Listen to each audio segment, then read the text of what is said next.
ہم نہیں جائیں گے وہاں پر، ہماری اپنی الگ ہے۔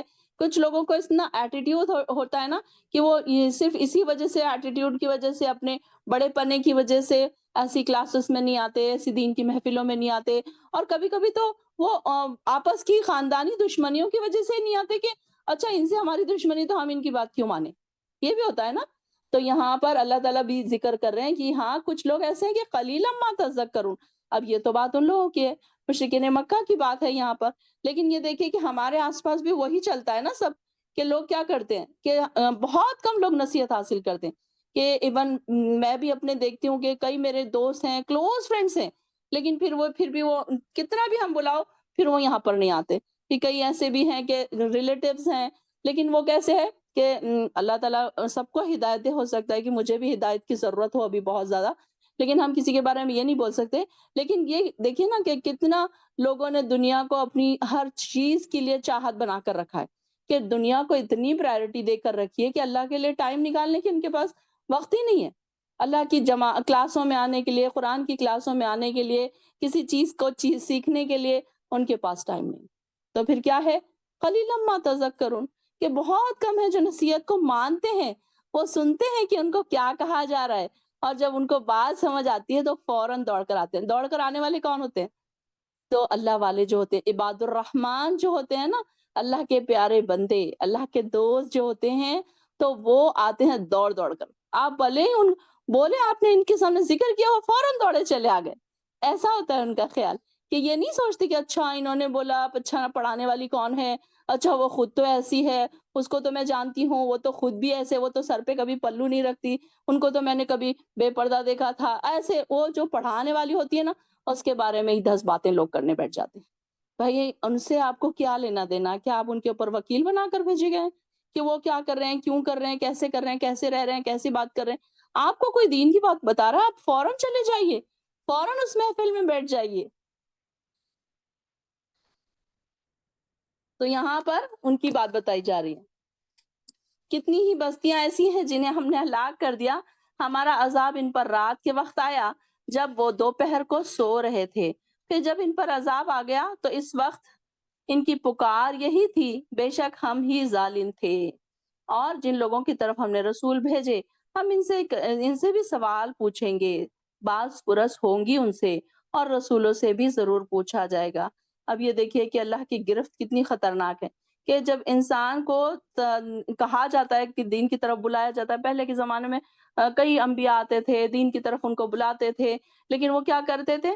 یہاں پر رات کے وقت عذاب آنے سے دو میننگ ہے، کہ کئی بار ایسا ہوا کہ وہ رات میں سو رہے تھے اور عذاب آ گیا، اور دوسرا یہ کہ غفلت کی نیند سو رہے تھے، پھر جب اللہ کا عذاب آیا، جب وہ جاگے کہ اچھا ہاں ہم کو بتایا گیا تھا، ارے ہم اس طرف نہیں آئے۔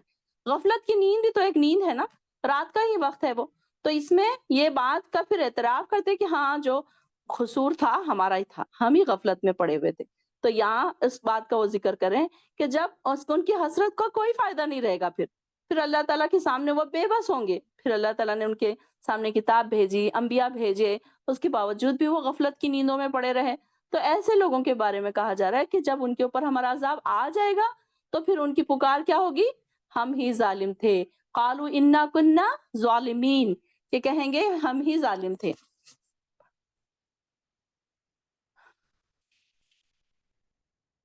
آیت 6، پھر ہم ان لوگوں سے ضرور پوچھیں گے جن کے پاس رسول پہنچے تھے، اور رسولوں سے بھی ضرور پوچھیں گے۔ پھر ہم ان کے سامنے پورا پورا قصہ بیان کر دیں گے جو ہمیں اچھی طرح علم ہے، اور کبھی بھی بے خبر نہ رہے۔ اور اس روز یعنی قیامت کے دن اعمال کا وزن بھی ہوگا، پھر جس کا پلہ بھاری ہوگا وہ کامیاب ہے، اور جس کا پلہ ہلکا ہے وہ لوگ ہوں گے جنہوں نے اپنا نقصان کیا، اس لیے کہ یہ ہماری آیت کی حق تلفی کیا کرتے تھے۔ بے شک ہم نے ہی تم کو زمین پر رہنے کے لیے جگہ دی، اور ہم ہی نے اس میں تمہارے لیے سامان زندگی پیدا کیا، تو تم بہت ہی کم شکر کرتے ہو۔ اور ہم نے تم کو پیدا کیا، پھر ہم نے ہی تمہاری صورت بنائی، پھر ہم ہی نے فرشتوں سے کہا کہ آدم کو سجدہ کرو، تو سب نے سجدہ کیا مگر ابلیس نے نہیں کیا، وہ سجدہ کرنے والوں میں سے نہیں ہوا۔ اللہ نے پوچھا، تجھ کو کس نے روکا کہ سجدہ نہ کیا جبکہ میں تم کو حکم دے چکا تھا؟ اس نے کہا، میں اس سے بہتر ہوں، آپ نے مجھ کو آگ سے پیدا کیا ہے اور آپ نے اسے مٹی سے پیدا کیا، اللہ نے کہا تو آسمان سے اتر جا، تجھ کو کوئی حق حاصل نہیں کہ تو تکبر کرے آسمان میں رہ کر، تو نکل جا، بے شک تو ذلیلوں میں شمار ہوگا۔ کہا مجھے مہلت دیجیے قیامت تک۔ اللہ نے کہا مہلت۔ اس نے کہا کہ اس سبب سے کہ میں آپ نے مجھ کو گمراہ کیا، میں سمجھتا ہوں کہ میں ان کے لیے آپ کی سیدھی راہ پر بیٹھوں گا، پھر میں ان پر حملہ کروں گا، ان کے آگے سے بھی اور پیچھے سے بھی، اور ان کے دائیں جانب سے اور بائیں جانب سے، اور میں اکثروں کو آپ احسان ماننے والا نہیں پائیں گے۔ ایک منٹ، اب یہاں پر دیکھیے کہ شیطان نے اللہ تعالیٰ سے وعدہ کیا ہوا ہے، تو ہم دیکھتے ہیں کہ شیطان ہمیں کتنا بہکاتا ہے۔ اب آپ دیکھیے کہ آپ جب کلاس میں آ رہے تھے، آپ کو کئی ایسی چیزیں روک رہی ہوں گی کہ آج کلاس میں نہ جاؤں۔ ایون میرے ساتھ بھی یہی ہوتا ہے کہ جب میری کلاس کا ٹائم آتا رہتا ہے، فوراً قریب جب آتا رہتا ہے تو مجھے ایسا لگتا ہے کہ آج میں چھٹی کر لوں، آج میری طبیعت ٹھیک نہیں ہے، آج یہ ہو رہا ہے، آج وہ ہو رہا ہے، کچھ نہ کچھ ایسے ریزنز بنتے ہیں۔ تو آپ سب کے ساتھ بھی یہ ہوتا ہوگا نا؟ تو شیطان کیا کرتا ہے؟ شیطان انسان کو بہکاتا ہے رائٹ سے لیفٹ سے، رائٹ سے لیفٹ سے مطلب الگ الگ بہانے کر کے شیطان کیا کرتا ہے انسان کو کہ بہکاتا ہے، اور کیونکہ اس کو اللہ تعالیٰ نے چھوٹ بھی دے کر رکھی ہے، اور اللہ تعالیٰ کو اتنا بھروسہ ہے اپنے بندوں پر کہ اس نے کہا کہ میرے بندے جو ہے نا وہ بہکاوے میں نہیں آئیں گے۔ آپ دیکھیے کہ نیک لوگ ہیں، کتنا بھی شیطان بہکاؤ اس کے بہکاوے میں نہیں آتے۔ تو یہاں پر ان کے بارے میں اللہ تعالیٰ فرما رہا ہے کہ اس نے کیا کہا تھا کہ میں ان کی ہر راہ پہ بیٹھوں گا اور ہر جگہ گھات لگا کر بیٹھوں گا۔ گھات لگا کر بیٹھنا کس کو کہتے ہیں؟ کہ جیسے شیر جو ہوتا ہے نا اپنے شکار کے لیے چھپ کر بیٹھتا ہے کہ جیسے ہی شکار آئے اور اس کے اوپر حملہ کر دے۔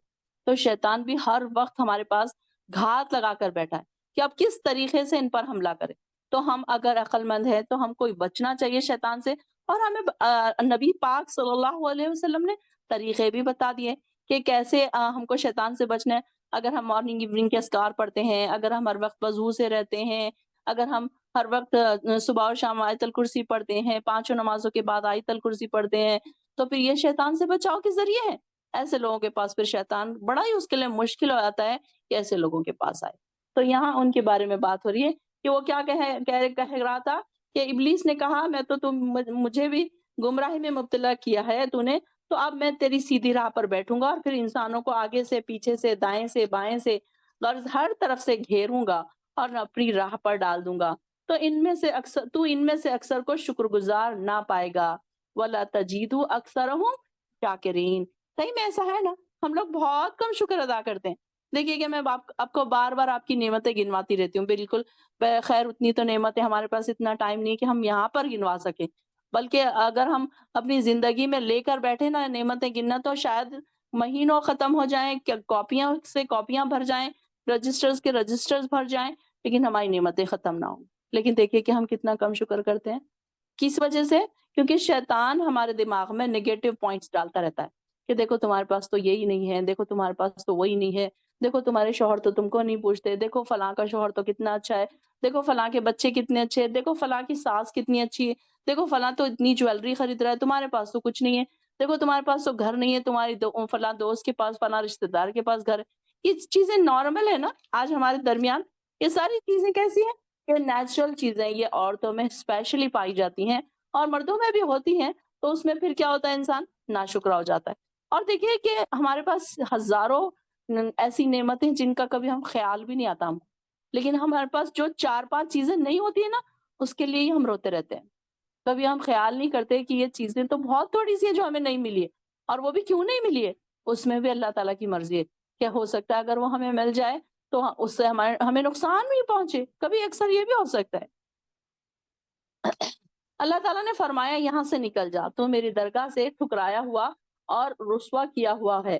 یاد رکھ یہ کیا کہا اللہ تعالیٰ نے، قال اخرج منها مذموما مدحورا، اس کو کہا اور انسانوں سے جو بھی تیری پیروی کرے گا تیرے سمیت ان سب کو میں جہنم سے بھر دوں گا، اور اے آدم تو اور تیری بیوی دونوں جنت میں رہو اور جہاں سے جی چاہے کھاؤ، مگر اس درخت کے قریب نہ جانا ورنہ ظالموں میں سے ہو جاؤ گے۔ اب یہاں پر دیکھیے کہ ایک چیز سے منع کیا گیا تھا، آدم علیہ السلام کی سٹوری پہلی بار یہ والے پارے میں آ رہی ہے، اور انشاءاللہ آپ دیکھیں گے کہ بار بار ابراہیم علیہ السلام کی سٹوری ریپیٹ ہوتی جائے گی۔ تو یہاں ان کو منع کیا گیا تھا۔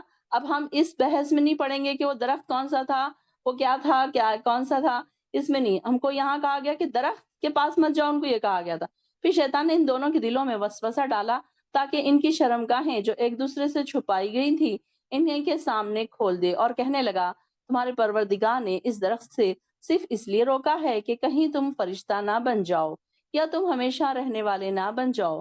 پھر ان دونوں کے سامنے قسم کھائی کہ فی الواقع میں تو تمہارا خیر خواہ ہوں، اور ان دونوں کو دھوکہ دے کر آہستہ آہستہ اپنی بات کی طرف مائل کر لیا۔ پھر جب انہوں نے اس درخت کو چکھ لیا تو ان کی شرمگاہیں ایک دوسرے پر ظاہر ہو گئی اور وہ جنت کے پتے اپنی شرمگاہوں پر چپکانے لگے۔ اس وقت ان کے پروردگار نے انہیں پکارا کہ میں نے تمہیں اس درخت سے روکا نہ تھا، اور یہ نہ کہا تھا کہ شیطان تمہارا کھلا دشمن ہے؟ وہ دونوں کہنے لگے اے ہمارے پروردگار، ہم نے اپنے آپ پر ظلم کیا، اور اگر تو نے ہمیں معاف نہ کیا اور ہم پر رحم نہ کیا تو ہم بہت نقصان اٹھانے والوں میں سے ہو جائیں گے۔ اب یہ دیکھیے، انڈر لائن کیجیے آیت نمبر 23 دعا کو۔ کیا دعا کی تھی آدم علیہ السلام اور بی بی حوا نے؟ کہ قالوا ربنا ظلمنا انفسنا۔ اب یہ دیکھیے کہ یہ ہوتے ہیں عاجزی اور انکساری کے الفاظ۔ فوراً اپنی غلطی کو مان لینا، فوراً ریپنٹنس کرنا، فوراً شرمندگی کا اظہار کر دینا، فوراً۔ اچھا، کچھ لوگ کیسے ہوتے ہیں کہ اگر ان کی غلطی ہے بھی تو کیا کہتے ہیں؟ ہاں تو کیا ہوا، ہم نے ایک بار کیا تو کیا ہوا، انہوں نے تو 1000 بار ایسے کیا، وہ فلاں تو دیکھو کتنے بار کرتے ہیں، وہ فلاں نے تو ایسے ایسے کرتے ہیں، ہم نے تو ایک ہی بار کیا۔ یہ جو ہوتی ہے نا اکڑ، انسان کو لے ڈوبتی ہے۔ پھر اللہ تعالیٰ کے پاس ایسے لوگوں کی کوئی حیثیت نہیں رہتی۔ یہاں پر دیکھیے کہ جتنے بڑے بڑے انبیاء گزرے ہیں، صالحین گزرے ہیں، ان لوگوں کی خاص بات کیا تھی کہ یہ لوگ اتنے توبہ استغفار کرنے والے، اتنے چنندہ بندے تھے اللہ تعالیٰ کے، اس کے باوجود ہر وقت پہلے توبہ کرنے والے، پہلے اللہ سے معافی مانگنے والے۔ کیا ہمارے اندر ہے یہ کوالٹی؟ سب لوگ چیک کریں، سب یہاں پر جتنی بہنیں بیٹھی ہیں نا، تو سب بہنیں چیک کریں کہ ہم بار بار پہ اللہ سے معافی مانگتے ہیں؟ کبھی ہمیں اپنی غلطی ریئلائز ہوتی ہے؟ چاہے ہم انسانوں سے ہی، چلے اللہ کے سامنے نہ صحیح، انسانوں کے سامنے کبھی ہم اپنی غلطی ریئلائز کر کے فوراً سوری کرتے؟ آج تو یہ حال ہے کہ چھوٹے بچے کو اگر آپ سوری کرنے کے لیے کہیں نا تو وہ کہے گا نہیں میں سوری نہیں بولوں گا، میں نے نہیں کیا۔ آج یہ چھوٹے بچوں کا رویہ، یہ کیوں ہے ان کا رویہ؟ کیونکہ ان کے سامنے ہم نے کبھی سوری نہیں کی۔ ہم کریں نا بات بات پہ بچوں سے بھی سوری کر لیں، کوئی اگر غلطی ہو گئی تو بچوں کے اندر بھی وہ بات پیدا ہوگی۔ تو یہ توبہ و استغفار کب آتا ہے انسان کے اندر؟ جب اپنی غلطی پر ندامت انسان کو ہوتی ہے۔ تو انسان کو ندامت ہوتی ہے تو وہ تقویٰ کی نشانی ہے، ایمان کی نشانی ہے کہ ہاں بھائی شرمندگی، فوراً شرمندہ ہو جانا، فوراً سوری کر لینا، انسانوں سے بھی اللہ تعالیٰ سے بھی، کہ یہ ہے پھر اللہ تعالیٰ ایسے لوگ جو ہیں پھر کیسے وہ فوراً کہتے ہیں کہ اللہ ہم سے ہی غلطی ہوئی۔ آدم علیہ السلام نے بھی کیا کہا؟ آدم علیہ السلام نے یہ نہیں کہا تو اچھا کیا ہوا، میں نے ایک ہی تو پھل چکھا تھا تو کیا ہوا، ایک چکھ لیا تو اب اتنی بھی کوئی بڑی غلطی نہیں ہو گئی، ایسے نہیں انہوں نے کہا۔ دیکھیے نا کہ آدم علیہ السلام پہلے شخص تھے جو ان کو اللہ تعالیٰ نے بنایا اپنے ہاتھ سے، اور ان سے چھوٹی سی غلطی ہو گئی، صرف ایک اللہ تعالیٰ کی نافرمانی ہو گئی تو انہوں نے فوراً توبہ و استغفار کر لیا، فوراً کہا کہ اللہ مجھ سے غلطی ہوئی، ربنا ظلمنا، اللہ ہم نے ہی ظلم کیا اپنے آپ پر۔ یہ سیکھیں، یہ ہمارے کردار میں شامل ہونا چاہیے ہر جگہ، چاہے گھر میں ہو چاہے بڑے۔ اگر ہم بڑے ہیں نا تو بھی کوئی ایسی شرمندگی محسوس نہیں کرنا کہ ہم اپنے چھوٹوں سے سوری کیسے کہیں۔ ساس ہے تو بہو سے سوری کر لے، کوئی بڑی بات نہیں، کوئی آپ کی عزت کا آپ کا مقام نہیں چلا جائے گا، آپ ساس سے بہو نہیں بن جائیں گے، تو عزت وہیں رہے گی، چاہے آپ بیٹی ہیں چاہے آپ ماں ہیں، اپنے بچوں سے سوری کر لیں، چھوٹے بچے اگر آپ کی تو ان سے بھی سوری کر لیں آپ کہ نہیں بیٹا مجھ سے غلطی ہو گئی، چلو کوئی نہیں اگلی بار میں نہیں کروں گی۔ ہوتا ہے نا کبھی کبھی بڑوں سے بھی غلطی ہوتی ہے، ایسا نہیں کہ ہم بڑے ایک دم دودھ کے دھلے ہیں کہ ہم سے کوئی غلطی ہی نہ ہو۔ تو ہماری تربیت بھی ایسی ہونی چاہیے، ہمارا طریقہ بھی ایسے ہونا چاہیے، اور ہمارا عمل ایسا ہونا چاہیے ہر چھوٹی غلطی میں ہم فوراً خود پہلے سوری کریں، تو اللہ تعالیٰ کو پھر ایسے لوگ پسند ہے، اور پھر اللہ تعالیٰ معاف بھی کر دیتا ہے ان کو۔ پھر اللہ تعالیٰ سے انہوں نے کہا کہ ربنا ظلمنا انفسنا، کہ اللہ ہم نے ظلم کیا اپنے آپ پر، اور اگر وَإِن لَمْ تَغْفِرْ لَنَا، اور اگر تو نے ہمیں معاف نہ کیا، وَتَرْحَمْنَا، اور اگر تو نے ہم پر رحم نہ کیا، لَنَكُونَنَّ مِنَ الْخَاسِرِينَ، تو ہم ہو جائیں گے نقصان اٹھانے والوں میں سے۔ کہ دیکھیے کہ اگر اللہ تعالیٰ معاف نہ کرے، کہ دیکھیے کہ کتنی بڑی بات ہے، ہم گناہوں کے ڈھیر لے لے کر پھرتے ہیں، گناہوں کے ٹوکرے لے لے کر ہم پھرتے ہیں، اور کتنے آرام سے ہم سکون سے جی رہے ہیں، ہمیں کوئی ٹینشن نہیں ہے کہ اللہ تعالیٰ اگر ہمیں معاف نہ کرے تو ہم کہاں جائیں گے، کیا ہوگا اس وقت؟